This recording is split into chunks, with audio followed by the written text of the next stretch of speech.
আসসালামু আলাইকুম। আজি যে মিরাশ্বরের মধ্যে আসলে ছোট মাসুম বাচ্চা করে যে মাথা তুলি আসার মারি ফেলি ইহন লাইয়ারা প্রতিবাদ এবং তার বিচার চাই হত্যাকারীর।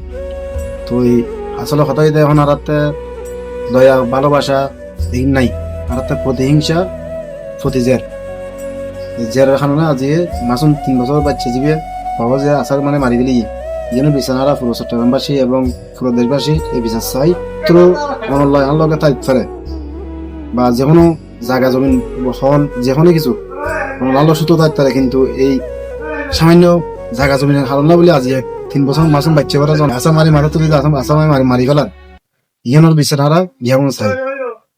তো আল্লাহ পাক মাসুম বাচ্চাকে জান্নাতুল ফেরদৌস নসিব করুক, আর আমাদের মনের থেকে প্রতিহিংসা লোভ লালসা এগুলা থেকে আমাদেরকে সবাইকে দূরে রাখার আল্লাহ পাক হেদায়েত করুক। কোন দেশে যে বসবাস করতেছি এটা আমরা নিজেরাই বুঝতেছি না, আমরা কোন দেশে আছি এখন, এটা কি কিয়ামতের আলামত?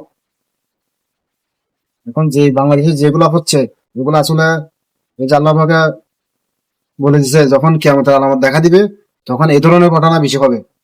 তো আমরা কোন দেশে আছি বা আমরা এখন কিয়ামতের আলামত মনে হয় আমরা খুব কাছাকাছি চলে আসছি। তো আল্লাহ পাক আমাদেরকে বুঝার তৌফিক দান করুক। সবাই ভালো থাকবেন। আসসালামু আলাইকুম।